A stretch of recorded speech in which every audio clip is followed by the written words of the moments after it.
Taurus, hi! Welcome to Mr. Queen PH. Titingnan natin ang energies na parating sa inyo ngayong New Moon in Capricorn sa December 31, 2024 at 6:26 a.m. Philippine Time. Ayan. So if you're interested in private readings, meron tayong link sa description at sa pinned comment. Paka-check nila information kung paano mag-book for a private reading. And please subscribe to our channel to show your support. Like, share this video.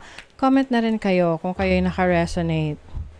Ayan. So, this reading is maaaring mas maka-resonate dito yung mga Taurus risings. Okay? So, for you, Taurus, itong new moon in Capricorn is happening in your 9th house.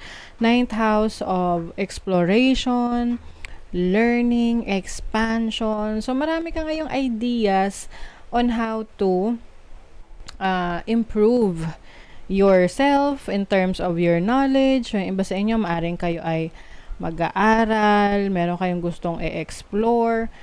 Yung iba naman, mga travel opportunities. Yung iba, maaring you've been thinking about working abroad or paglipat ng bansa na titirahan or pagtatrabahuhan. Oo. Kasi halimbawa, originated ka from the Philippines, tapos nagtrabaho ka, may work ka sa Canada, tapos parang gusto mong lumipat ng US or Australia, ganyan, for work. So, you are exploring your options. And I think, no, meron dito na isang kaibigan or kakilala or someone who that will help you make that happen. Kasi meron tong positive aspect sa Saturn, which is in your 11th house. Ito yung, pag meron ditong tatanaw ng utang na loob sa'yo, let's say, meron kang natulungan na, let's say, kaibigan, kapatid, or someone, like, na katrabaho mo. Tapos, ngayon, naghahanap ka ng ibang opportunity, and itong taong tutulong siya sa'yo. Oo, kumbaga tatanaw siya ng utang na loob sa'yo from the time na tinulungan mo siya. Okay? Yung iba naman, it's the other way around. Ikaw yung tatanaw ng utang na loob sa isang tao dahil natulungan ka niya before, so ikaw yung mag-open ng opportunity sa kanya. Okay? So, yung iba naman, you are, may mga nagbabago rito na na pangarap or goals ninyo. Kung dati parang okay na kayo sa situation ninyo, ngayon, parang isip mo, ano kaya subukan ko to? Ano kaya i-explore ko to? Ganon. So, yung iba, if you are not yet earning from social media, maaring ito yung i-explore mo. Yung social media. You will share your knowledge, your skill set, your abilities, or i-explore mo kung paano ka mas kikita ng pera dito, or kung paano mo mamonetize, no? Or paano mo bibigyan ng opportunity yung sarili mo using social media, using the internet, using your connections. Yung iba naman, maaring meron ditong meron kayong bagong paniniwala, belief system, whether this is religion or mantra nyo sa buhay, motto nyo sa buhay. So, you are going to follow a new perspective in life.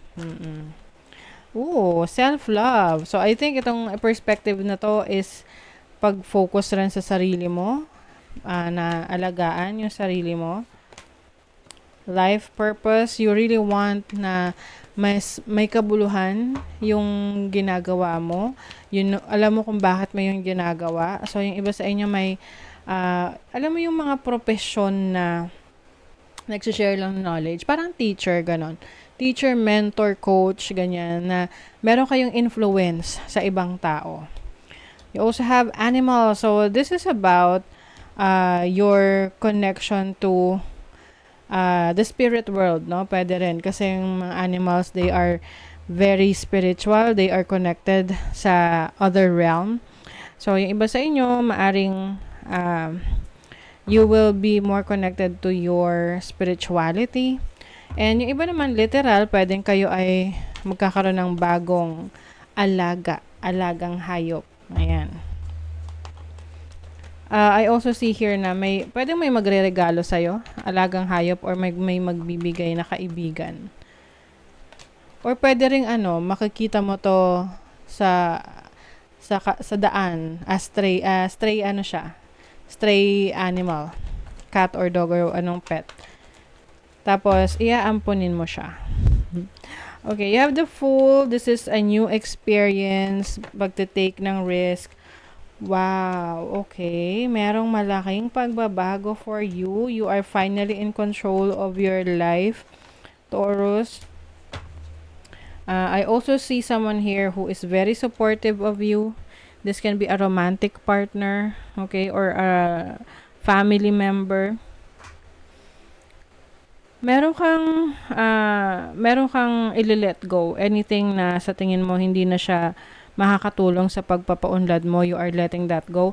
Some of you may also be cutting connection sa isang kaibigan or someone na naging malapit sa you before, pero you feel like it's no longer, parang magkaiba na kayo ng pinupursu sa buhay. So, pwedeng lumipat siya ng bahay, lumipat ng bansa.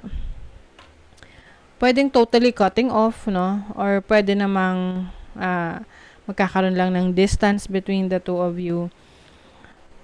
You will take some risks, Taurus. Kasi kung dati, parang playing safe ka. Ngayon, susubukan mo kung ano pa yung ibang opportunity for you. So, can be opportunity to work abroad.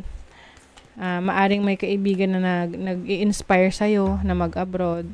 Or someone na napapanood mo, yung mga nagvo-vlogs na nakatira sa ibang bansa, dun sila nagtatrabaho. So, maaring kayo ay maiengganyo, may inspire to make that change. At isasama ang inyong pamilya.